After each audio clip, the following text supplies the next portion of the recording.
ಇವತ್ತು ಮೈಸೂರಿನ ಜಲದರ್ಶಿನಿ ಅತಿಥಿ ಗೃಹದಲ್ಲಿ ಪ್ರೆಸ್ ಮೀಟ್ ಕರೆದಿರೋ ವಿಚಾರ ಏನು ಮೈಕ್ರೋ ಫೈನಾನ್ಸು ಒಂದು ಹಾವಳಿ ಹೆಚ್ಚಾಗಿ ಪ್ರತಿ ಹಳ್ಳಿನಲ್ಲಿ ರೈತ ಹೆಣ್ಮಕ್ಳು ಮತ್ತು ಬಡ ಜನತೆ ಇವತ್ತೇನು ಆತ್ಮಹತ್ಯೆಗೆ ಶರಣಾಗ್ತಾಯಿದೆ. ಅದಕ್ಕೆ ಏನು ಸರ್ಕಾರ ಇವತ್ತು ಸುಗ್ರೀವಾಜ್ಞೆ ಹೊರಡಿಸಿ ರಾಜ್ಯಪಾಲರ ಅಂಕಿತಕ್ಕೆ ಹೋಗಿ ಇವತ್ತು ಯಶಸ್ವಿಯಾಗಿದೆ. ಅದು ನಮಗೆ ತುಂಬ ಸಂತೋಷ. ಈ ಸರ್ಕಾರಕ್ಕೆ ಕೃತಜ್ಞತೆಗಳು ಹೇಳ್ತಾ ಫಸ್ಟು ಸನ್ಮಾನ್ಯ ಮುಖ್ಯಮಂತ್ರಿಗಳಿಗೆ ಕೃತಜ್ಞತೆಗಳು ಹೇಳ್ತಾ, ಸರ್ಕಾರಕ್ಕೆ ಈಗಾಗಲೇ ಮೈಕ್ರೋ ಫೈನಾನ್ಸ್ ವಿಚಾರವಾಗಿ ಸುಗ್ರೀವಾಜ್ಞೆ ಹೊರಡಿಸಿದ್ದಾರೆ ಸರ್ಕಾರ. ಅದು ಒಂದು ಕಡೆ. ಇನ್ನೂ ಕೆಲವು ವಿಚಾರಗಳಲ್ಲಿ ಕೆಲವು ಸರ್ಕಾರದಲ್ಲಿರೋ ಬ್ಲ್ಯಾಕ್ ಮಂತ್ರಿಗಳು, ಬ್ಲ್ಯಾಕ್ ರಾಜಕಾರಣಿಗಳು ಮೈಕ್ರೋ ಫೈನಾನ್ಸ್ ಅಂತ ಒಂದು ಫೈನಾನ್ಸ್ಗಳನ್ನ ಹುಟ್ಟಾಕಿದ್ದಾರೆ. ಅವ್ರ ಕಪ್ಪು ಹಣನ ವೈಟ್ ಮಾಡ್ಕೊಳ್ಳೋದಕ್ಕೆ ಮೈಕ್ರೋ ಫೈನಾನ್ಸ್ಗಳ ರೀತಿ ಮಾಡಿ ಈ ದೇಶದಲ್ಲಿ ದಲಿತರನ್ನ, ರೈತರನ್ನ, ಬಡವ್ರನ್ನ ಏನು ಇವರು ಬಲಿ ತಗೊಳ್ಳೋವಂಥ ವಿಚಾರದಲ್ಲಿ ಮುಂದಾಗಿದ್ದಾರೆ. ಕಾಣದ ಕೈಗಳ ಕೈಲಿ ಮಾಡಿಸಿ ಈ ಕಪ್ಪು ಹಣಗಳನ್ನು ವೈಟ್ ಮಾಡ್ಕೊಳ್ಳೋದಕ್ಕೆ ಮೈಕ್ರೋ ಫೈನಾನ್ಸ್ನ ಮಾಡ್ಕೊಂಡಿದ್ದಾರೆ. ತಮಗೆಲ್ಲ ಗೊತ್ತಿದೆ, ಹಿಂದೆಲ್ಲ ಜೈಲಿಗೆ ಹೋಗಿ ಬಂದವ್ರು ಮಂತ್ರಿಗಳು, ಕೇಂದ್ರ ಮಂತ್ರಿಗಳು, ರಾಜ್ಯದ ಮಂತ್ರಿಗಳೆಲ್ಲ ಇವತ್ತು ಅವರೆಲ್ಲ ಒಳ್ಳೆ ಹುದ್ದೆಲ್ಲ ಅವರೇ. ಅರ್ಥ ಆಯ್ತಲ್ಲ? ಆ ಒಂದು ಬ್ಲ್ಯಾಕ್ ಮನಿಗಳನ್ನ ವೈಟ್ ಮಾಡ್ಕೊಳ್ಳೋದಕ್ಕೆ ಈ ಥರ ಖಾಸಗಿ ಫೈನಾನ್ಸ್ಗಳು ಮಾಡಿದ್ದಾರೆ.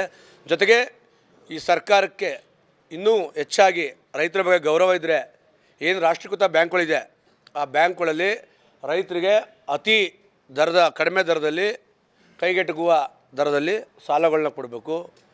ಈಗೇನಾಗಿದೆ, ರಾಷ್ಟ್ರೀಕೃತ ಬ್ಯಾಂಕ್ಗಳಲ್ಲಿ ಬರೀ ಕಾರ್ಪೊರೇಟರ್ ಕಂಪ್ನಿಗಳು ಮತ್ತು ದೊಡ್ಡ ಉದ್ಯಮಿಗಳಿಗೆ, ದೊಡ್ಡ ಅನಿಲ್ ಅಂಬಾನಿ, L&T ಏನು ಇವ್ರಿಗೆಲ್ಲ ಕೊಡ್ತಾರಲ್ಲ, ಯಾವಾಗ ರೈತರಿಗೆ ಕೊಡೋದು ನಿಲ್ಲಿಸಿ ಇವ್ರು ಕೊಟ್ಟರು ಆಗ ರೈತರು ವಿಧಿ ಇಲ್ಲದೆ ಮೈಕ್ರೋ ಫೈನಾನ್ಸ್ಗಳು ಕೈ ಹಾಕಬೇಕಾಗಿತ್ತು. ಆದರೆ ಅವ್ರಿಗೆ ಈ ಥರ ನಾವು ಪ್ರಾಣ ಕಳ್ಕೋಬೇಕಾಗುತ್ತೆ ಅಂತ ಗೊತ್ತಿರಲಿಲ್ಲ.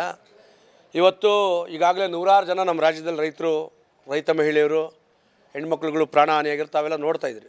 ಪ್ರತಿನಿತ್ಯ ಅದು ಬೆಳಗ್ಗೆ ಎದ್ದರೆ ನಿಮ್ಮ ವಾಹಿನಿಗಳಲ್ಲಿ ನಾವು ನೋಡ್ತಾಯಿದ್ದೀವಿ. ಅದರಿಂದಾಗಿ ಈ ಸರ್ಕಾರಕ್ಕೆ ಇನ್ನೂ ಹೆಚ್ಚಾಗಿ ರೈತರ ಬಗ್ಗೆ, ಬಡವ್ರ ಬಗ್ಗೆ, ದಲಿತರ ಬಗ್ಗೆ ಗೌರವ ಇರಬೇಕು ಅಂತಂದರೆ ಕೂಡಲೇ ಇದರಿಂದ ಯಾರವ್ರೆ ಅವ್ರನ್ನ ತನಿಖೆ ಮಾಡಿಸ್ಬೇಕು. ಸ್ವತಃ ಕುಟುಂಬಗಳಿಗೆ ಸೂಕ್ತವಾಗಿ ಪರಿಹಾರ ಘೋಷಣೆ ಮಾಡಬೇಕು. ಒಬ್ಬ ಏನಾರು ಮೈಕ್ರೋ ಫೈನಾನ್ಸ್ ಹಾವಳಿಯಿಂದ ಅವನು ಆತ್ಮಹತ್ಯೆ ಮಾಡ್ಕೊಂಡ ಅಂತಂದರೆ ಯಾವ ಫೈನಾನ್ಸಿಂದ ದುಡ್ಡು ತಗೊಂಡಿರ್ತಾರೆ ಆ ಫೈನಾನ್ಸಿಂದ 25 ಲಕ್ಷದಿಂದ 50 ಲಕ್ಷದವರೆಗೆ ಪರಿಹಾರವನ್ನು ಕೊಡಿಸ್ಬೇಕು. ಈ ಸರ್ಕಾರ ಮುಂದಾಗಬೇಕು. ಸರ್, ಈಗಾಗಲೇ ಇವತ್ತು ನಮ್ಮ ಮೈಸೂರು ಪ್ರಾಂತ್ಯದ ಇವತ್ತೇನು ಮಡಿಕೇರಿ, ಮೈಸೂರು, ಚಾಮರಾಜನಗರ, ಮಂಡ್ಯ, ಹಾಸನ ಏನು 5 ಜಿಲ್ಲೆ ಇವತ್ತು ನಮ್ಮ ಮುಖಂಡರುಗಳನ್ನ ಒಳಗೂಡ್ದಂಗೆ ಇವತ್ತೇನು ನಾವು ಪೂರ್ವಭಾವಿ ಸಭೆ ಕರೆದಿದ್ದೇವೆ. ಅದೇ ರೀತಿಯಾಗಿ 10ನೇ ತಾರೀಕು ಹುಬ್ಳಿ ಜಂಕ್ಷನ್ನಲ್ಲಿ, ಉತ್ತರ ಕರ್ನಾಟಕದ ಹುಬ್ಳಿ ಜಂಕ್ಷನ್ನಲ್ಲಿ ಇಡೀ ಉತ್ತರ ಕನ್ನಡದ ನನ್ನೆಲ್ಲ ಮುಖಂಡರುಗಳನ್ನ, ಒಕ್ಕೂಟದ ಮುಖಂಡರುಗಳನ್ನ ಸೇರಿಸಿ ಇದಕ್ಕೇನು ಕಡಿವಾಣ ಹಾಕಬೇಕು. ಈಗ ಮುಂಬರುವ ಈ ತಿಂಗಳು 26ನೇ ತಾರೀಕು ಬಜೆಟ್ನಲ್ಲಿ ರೈತರಿಗೆ ಏನು ಇಟ್ಟಿರ್ತಾರೆ, ಇದ್ರ ಬಗ್ಗೆ ಈ ಫೈನಾನ್ಸ್ ಅವಳಿಯವ್ರ ಬಗ್ಗೆ ಏನು ತೀರ್ಮಾನ ತಗೋತಾರೆ. ಸುಗ್ರೀವಾಜ್ಞೆ ಹೊರಡಿಸ್ಬಿಟ್ರೆ ಸಾಕಾಗಲ್ಲ. ಈಗಾಗಲೇ ಸುಗ್ರೀವಾಜ್ಞೆ ಹೊರಡಿಸುವ ಒಂದು 3-4 ದಿನ ಆಗುತ್ತೆ, ತಿರ್ಗಾಗಲೇ ಜನ ಸಾಯ್ತವ್ರೆ. ಅದಕ್ಕೆ ಕಠಿಣವಾಗಿ ಕ್ರಮ ತಗೋಬೇಕು ಈ ಸರ್ಕಾರ. ಆಮೇಲೆ ವಿಶೇಷವಾಗಿ ಸರ್ಕಾರ ಒಂದೊಂದು ಜಿಲ್ಲೆಗೆ ಒಂದು ಟ್ರಾನ್ಸ್ಪೋರ್ಟ್ ಪೊಲೀಸ್ ತೋರ್ತಾರೆ. ಎಲ್ಲಿ ಯಾರು ಧಮಕಿ ಆಗ್ತವ್ರೆ, ತೊಂದರೆ ಕೊಡ್ತವ್ರೆ, ಖಾಸಗಿಯವ್ರು ಆಗ್ತವ್ರ, ಮೀಟ್ರ್ ಬಡ್ಡಿಯವ್ರು ಆಗ್ತವ್ರ, ದಿನದ ಬಡ್ಡಿಯವ್ರು ಆಗ್ತವ್ರ, ಇಲ್ಲ ಮೈಕ್ರೋ ಫೈನಾನ್ಸ್ ಅವ್ರು ಆಗ್ತವ್ರ, ಅದನ್ನು ತಡೆಯೋದಕ್ಕೆ ಕಡಿವಾಣ ಹಾಕಬೇಕು. ಜೊತೆಗೆ ಈ ಸರ್ಕಾರ ಒಂದು ಟ್ರಾನ್ಸ್ಪೋರ್ಟ್ ಥರ ಏನು ಒಂದು SP ಆಫೀಸ್ಗಳ ಥರ ಮಾಡಿ ವಿಶೇಷವಾಗಿ ತಂಡ ರಚನೆ ಮಾಡಿ ಸಾಯೋವ್ರನ್ನ ಕಾಪಾಡಬೇಕು.